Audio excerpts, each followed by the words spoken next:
Welcome to another edition of the Gridiron Report. I'm Jared Johnson, and this is actually a special report as EA Sports College Football has returned after a decade hiatus. And is it glorious! First off, I'm a huge gamer. Uh, I play video games with my girlfriend, play video games with my son, friends, all that. I have an Xbox and a PlayStation. Um, Relatively recently got a PS5, so I'm able to play EA Sports College Football, which just came out this week. And college football, NCAA football was my favorite game. I played it going all the way back to Sega Genesis. I used to play when I was in junior high, which, as you can tell by all the gray in my beard, was a long time ago. Even in my 20s, when I was like working full time, a student full time, and all at the same time starting my career as a journalist in the newspaper biz, I still would play NCAA football. I didn't really play video games because I didn't have time for that. I also had a girlfriend and all that. So all my time was spoken for. But when I had some time to myself, what I did was I played just the only video game was NCAA football. And then when I got back into video games, when I had a little more time on my hands, just a little bit, years later, I still played NCAA football all the way up to NCAA football 14, which was the last one until this week. Which, of course, if you're watching this, even if you're not a gamer, you might actually be, playing this game, EA Sports College Football. I've noticed a lot of people on Inside the Red Raiders who haven't played video games for a long time are getting back into it just to play this game. So it's a very exciting thing. And I got to say, I had the same feeling starting playing it Monday and then Tuesday earlier today. I meant to do this video much earlier, but the game was so addictive. My son and I played it for most of Tuesday, and of course, I was Texas Tech, and there are some things I want to share about it because I know so many people on the site, on social media, just in the college football world, are interested in talking about EA Sports College Football. That is kind of the hot topic right now, and there was just some interesting things for me I thought I'd share. Since I have a platform and I spent so much of my day Tuesday playing it. That's the first thing, though, I'll say is like the gameplay reminded me of just like it was back in the day, just enhanced. Obviously the graphics are better.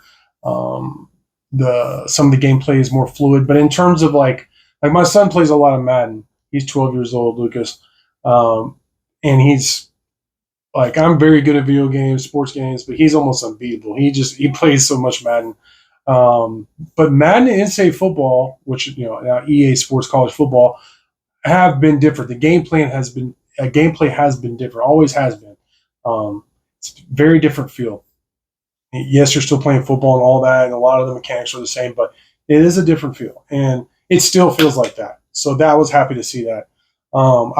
We spent most of Tuesday doing Road to Glory, which, if you don't know what Road to Glory is basically you're one player. You are a high school recruit, and you're coming out of high school, and you get to choose which school based on what you want to go to. Of course, my son and I did that together today, and we picked Texas Tech as a quarterback. And some of the interesting things on that, and I've already posted. I posted earlier on Tuesday all the ratings for Texas Tech players, the starters at least, and some of the other more prominent guys who may not be starters but are in the 2D. The Bear Mortons and the Taj Brooks and the Cameron Valdez, Micah Hudson, all that, which I have more on Micah Hudson later. All those guys, the whole starting lineup on both sides of the ball, I posted on Inside the Red Raiders. I'll post it, in the article on Inside the Red Raiders that this video will go with.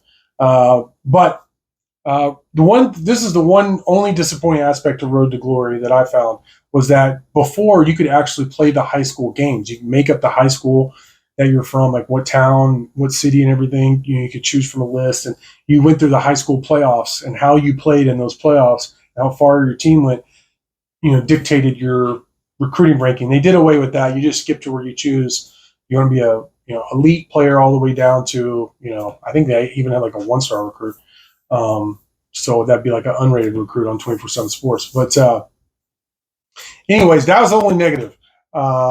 Everything else is really positive. So addicted to the game.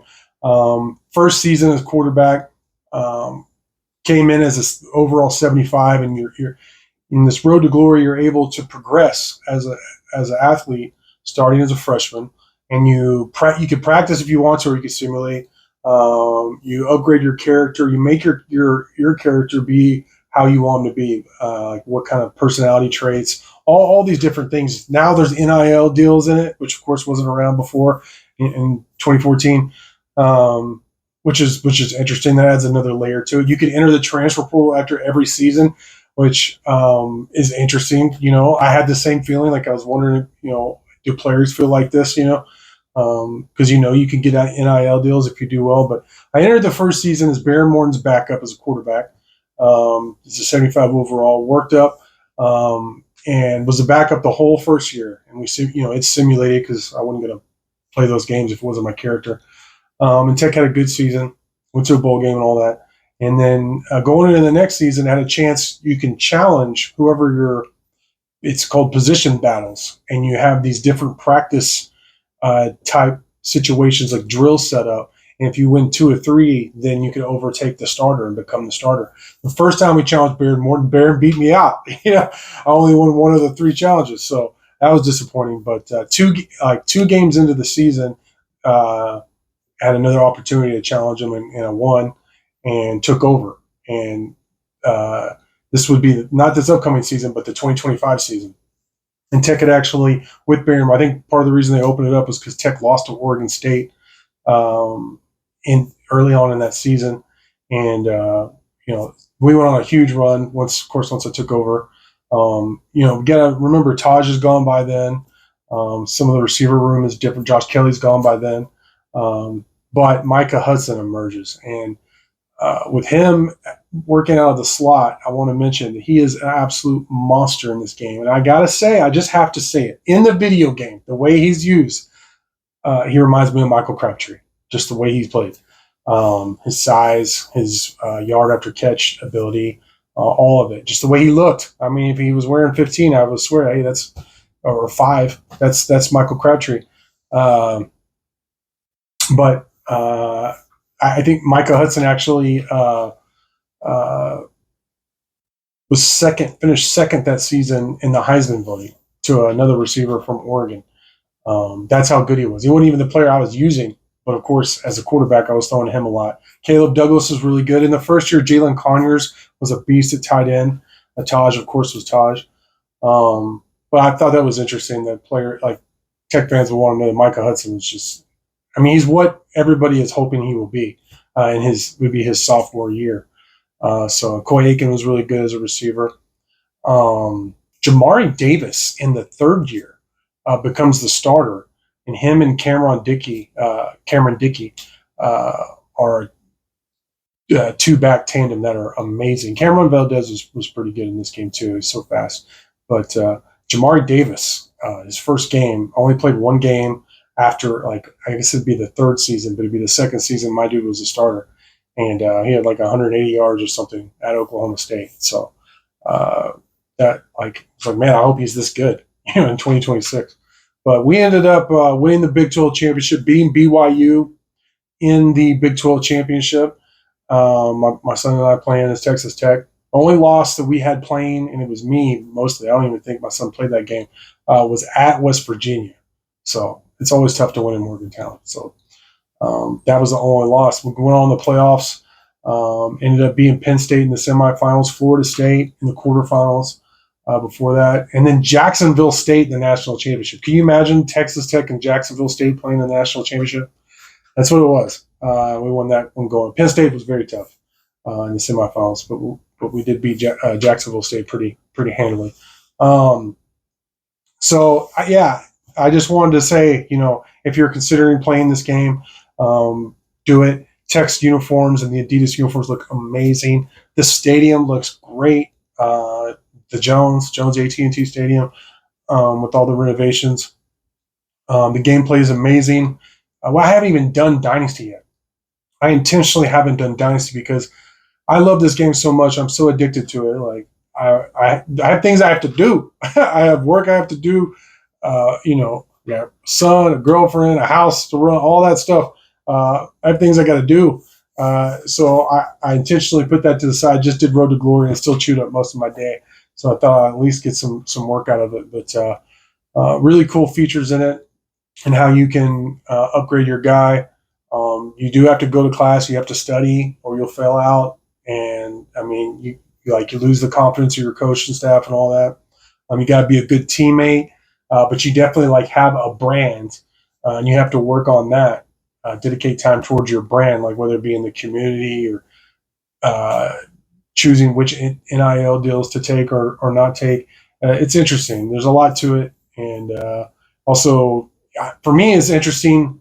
Like I mentioned, Jamari Davis, Micah Hudson, all these players that I interviewed so many times. Like this was the first time I've played college football uh, with guys that I know, that I've interviewed dozens of times, if not more, and stuff like that. And that's definitely a different feeling. I wonder what the athletes feel like playing, like being themselves. It's one thing to know somebody, but to actually, like I just said, I made myself and did this Road to Glory. Can you imagine actually being you in the game? Like that would be a trip. But anyways, fun game. Check it out. I'm going to have more videos on this because I'm going to dedicate time playing this, and that's what people are talking about right now. Of course, there's still going to be coverage on the team, like the real team and all that. But like I said, ratings in the story of all the starters, and man, have at it. We have a league on Inside the Red Raiders where it's going to be very competitive. So get out there and play. Join Inside the Red Raiders. Join our community. We've got great deals going on if you're watching this on YouTube. If not, just enjoy the channel. But for now, I want to thank you for watching, and until next time.